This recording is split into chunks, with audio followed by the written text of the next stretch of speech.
Hello, it's Liz from Old Stables Crafts. How are you today? Hope you're doing well. I have got a little Halloween table gift, or it could be a trick or treat gift, to share with you today. So let me flip the camera down. And this is what we're making. It actually has a little tag that goes with it. So this wraps round. I will show you how that happens when we're making it. So this goes over here, little bow, with Eek written on it. And the reason we've got Eek written on it is because when we take that off and open up our box, we have an eyeball staring up at you, and this bit flaps down. I've used the glow-in-the-dark paper. I know it's not available in all regions, but it is currently available in Europe, so I'm using it. The Them Bones Designer Series paper is low inventory in Europe, but it is available. So let us make a start. We're going to start with a piece of card that is 7 1/4 by 5 inches. So you can get 2 out of each of your sheets of paper, whether it's International A4 or North American letter. You will need scraps for a square that is 2 1/2 by 2 1/2 minus 1/16. And I will go into that. So it's actually 2 7/16.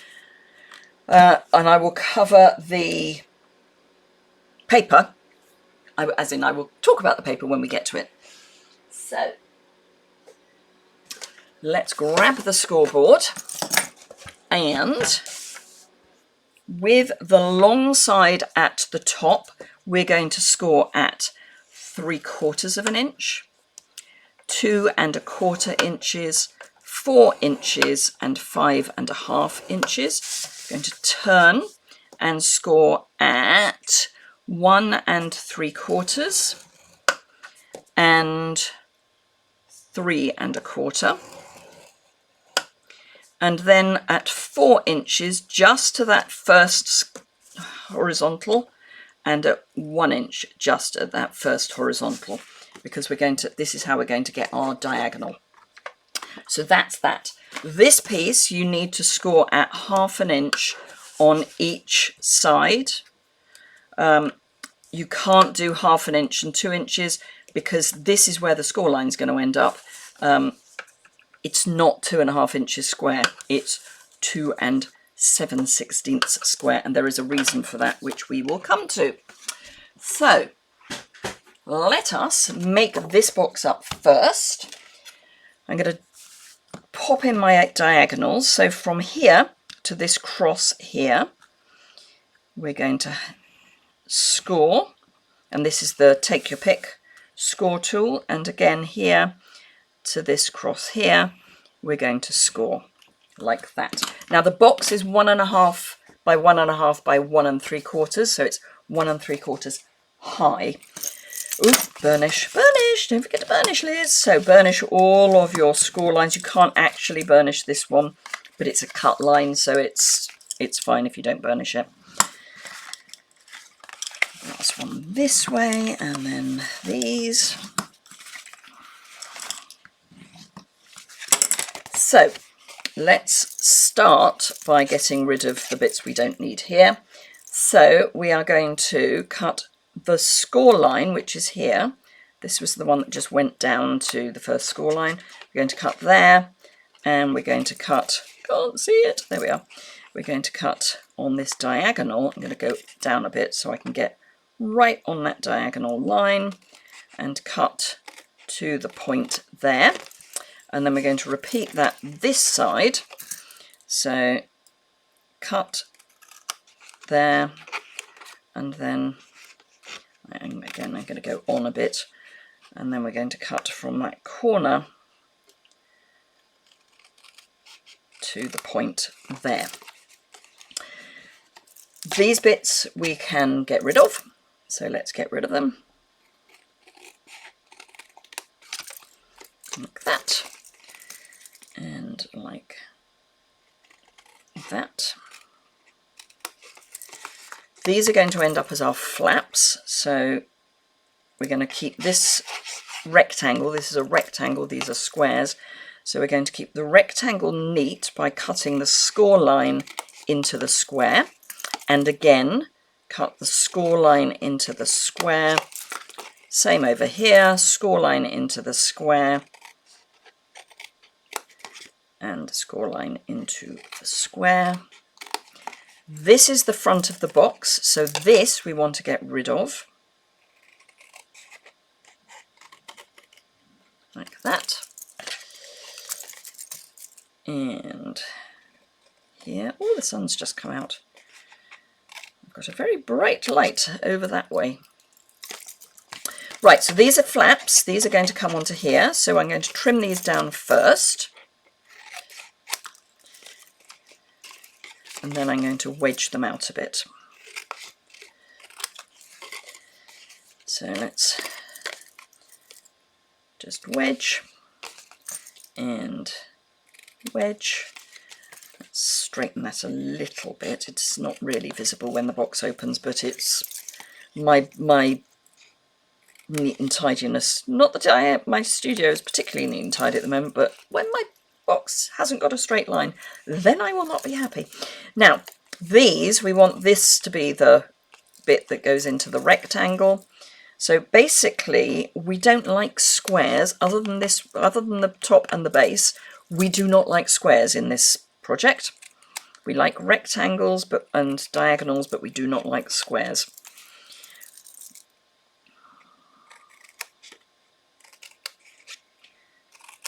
And I am just going to trim these a little bit because otherwise they may meet in the middle in an unattractive way.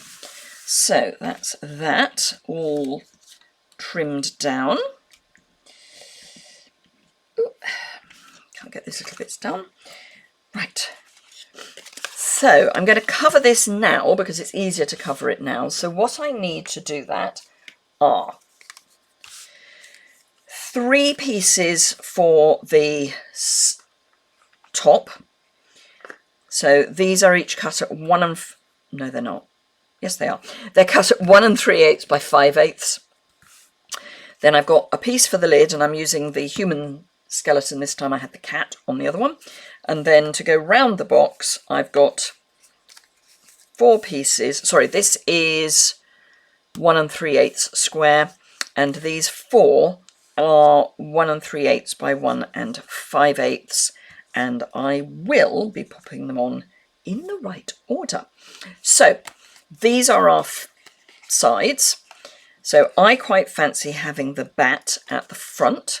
So that's going to go there, and then we're going to work round from there. So let me slide those there.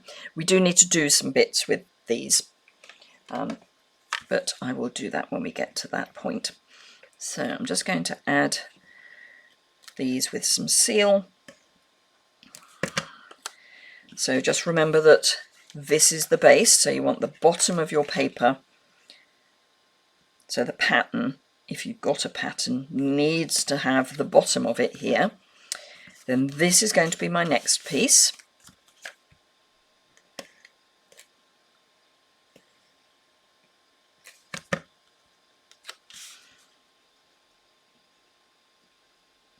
And you've only got a very, very narrow margin. This will be my next piece. So this layers, it doesn't quite cover the whole of the side of the side panel, but very close. So it is a very, very small, it's actually only 1/16 of an inch on each of the sides. And then this goes on the back.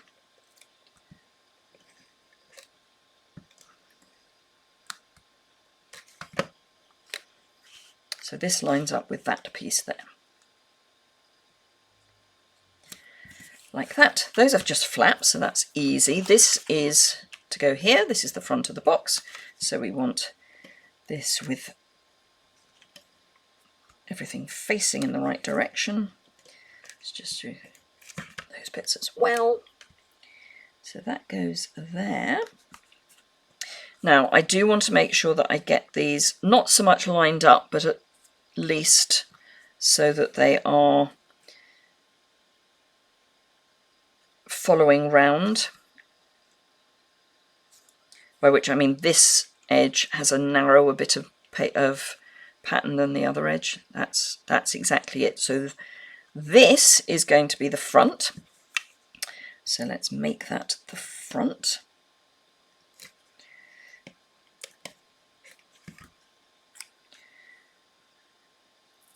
Like that. And then these pieces, I need my trimmer.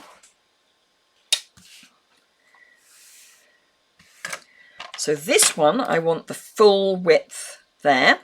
So I'm going to pop it onto my trimmer so that this corner and that corner are on the gutter.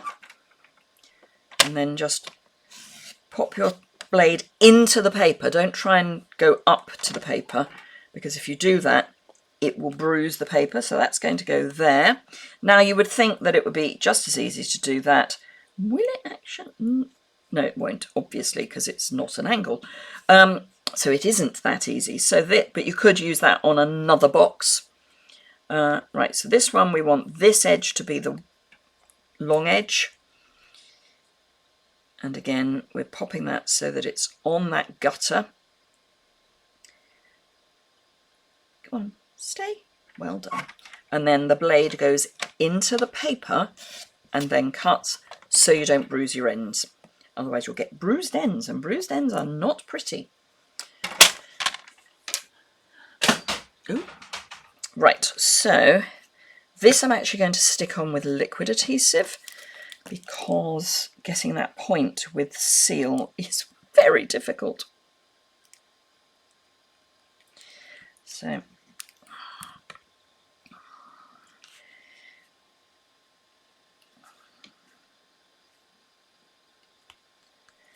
like that, and again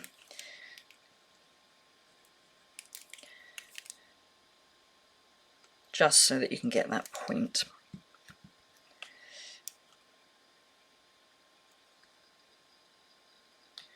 Like that. Right, while I've got the glue out, I'm going to use glue for the construction. You could use tear and tape or Seal Plus.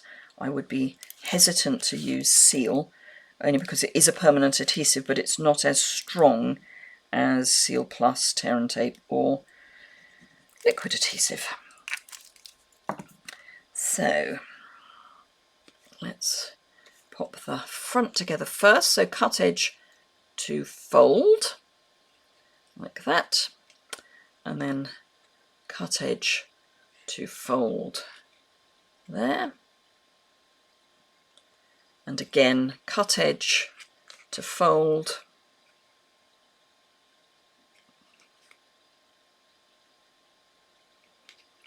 and cut edge to fold.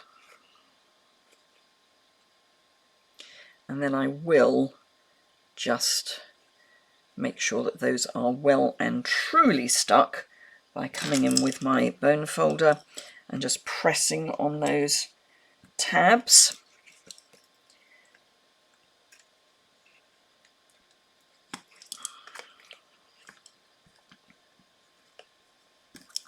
Like that, and then that is your basic box done.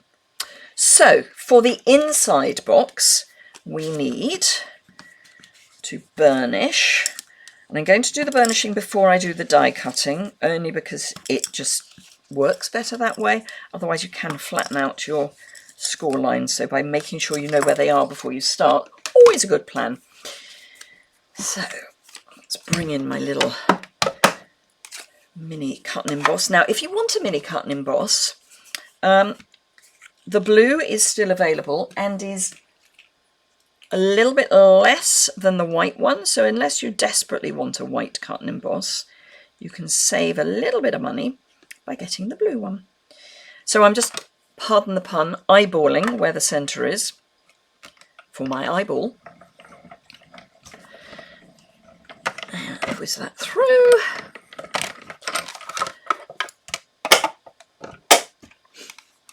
Like that. So this is the smallest of the Stylish Shapes circles. Can't remember if I said that already or not. We also need, and I've already done this, this is a tag using the dies from the Trick or Treat bundle. So these dies, you get 2 tags in there, And also I have already die cut the boo for the front. Now the thing to know about this is that, so this is the double-sided adhesive foam, and you want to have it so that you can just probably, let me see if I can get my zoom to zoom. Can you see that? Just about, I think. So here there's no foam and here there's no foam, and that is because these bits hang over the side of the box, so you don't actually want foam there. So I've got my tag, I've got my boo, this is my little bit for the, and can you see, maybe you can, it's squashed the score lines, so by burnishing them first makes it more likely that they're going to survive. Now I'm going to cut round with the score line into the square, but I'm only having one tab on each side, so we're having a tab at each corner, not a tab, not two tabs on one side. This is what I would call Catherine wheeling.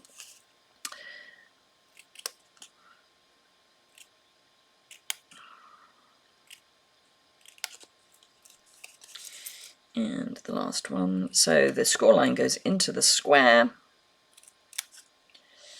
like that. Get rid of those bits, and just a little dot of adhesive on each of these.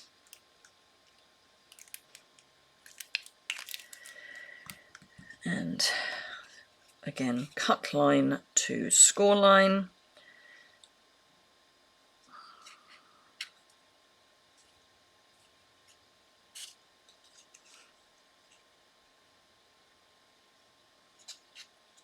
One of the things that's quite nice about using the stylish shape dies is that you do end up with the stitching on both bits. So I've got stitching around here, which makes it look really quite smart and intentional. And then the last one, whoops, we need to go back and stick that corner again. Last one like that. And then I am going to go in with my bone folder and just press each of those tabs well, so that they are well and truly in place, and then decide which is your neater piece. That's going to be your front. So I think that's probably my neatest. And you want to stick this in place. So, which one did I decide? That one, I think. So we want adhesive on each of the other three sides. Let's not get your fingers covered in glue, Yuille. Like that. And then you can hold on to the non-gluey bit, and then I just open the sides a little bit, pop the back in place, pop the sides in place, and then just press everything together like that. Let's close it up so that that helps keep everything together. Right, so we just need to decorate the side and the tag. There we are, my stamps ready to go. I've got Starry Sky for the bats and Cajun Craze for the eek. And because we are using photopolymer, it's really easy to position them. So Cajun Craze, let's pop that right down here. Now, if you find you can't see, just get a darker piece of card, because white on white can be difficult. So if you get a darker piece of card, when you then come in with your stamp, you can see where the tag is. Not just a pretty face, you see. So that's that. Then I only actually want two of the bats because the other one's going to stick off the edge anyway. So I just want these top two. And you can ink them up without inking up the bottom one, and then just pop those in place like that, and you've got your bats. So that's those. Don't need that anymore. Right, so for our boo, let's get rid of the waist. So I'm just going to come in with my take your pick and get rid of the the middles of some of these letters. And they should, even though they're all the way down to that foam, they should more or less come away. You just want to make sure that the foam doesn't stay in place.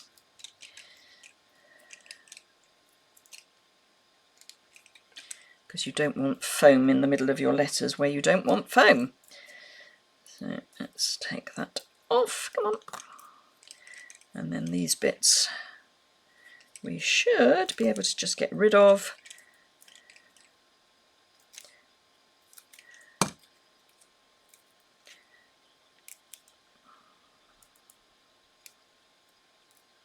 The small ones are a little bit trickier, but the ones at the bottom are quite easy to get rid of.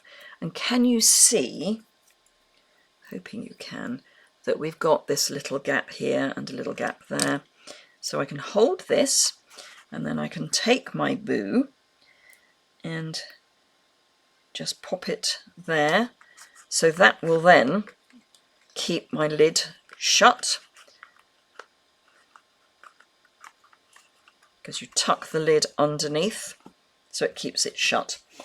Now, of course, we need an eyeball. That eyeball's got foil over its eye bit. Let's peel that back a bit. There we are. So pop the eyeball in place, close the box over it, and then I've got some of the basic, no essentials, baker's twine.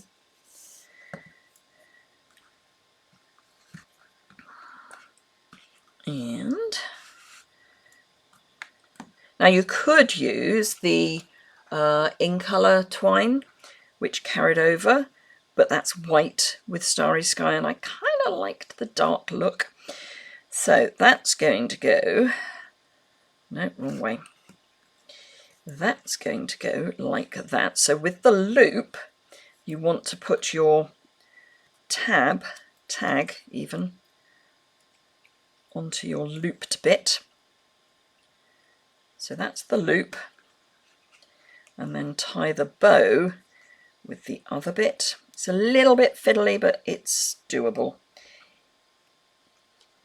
Like that, and then you've got your tag caught in the bow, and then just trim your end, and you've got your tag going eek, ready for when your guest opens up and finds an eyeball. So there we go. So one with a cat. Ooh, let's just pop that under its tab. One with a cat, one with a human. Eyeballs. So I hope you enjoyed that. Let me flip the camera back up. If you've got any questions or comments, you can leave those below the description bar. If you've enjoyed the video, a thumbs up is always welcome. Excuse me. And if you don't already subscribe, it's in the bottom right hand corner, just click that, and if you then hit the all for the alert bell, you'll get an email when I go live, which I do once a week. So you will, well, and sometimes without warning. Anyway, thank you very much indeed for joining me today. I hope you enjoyed that, and I'm just trying to find my end screen. There we go. Have a fantastic rest of your day, and I will see you again very soon. Bye for now.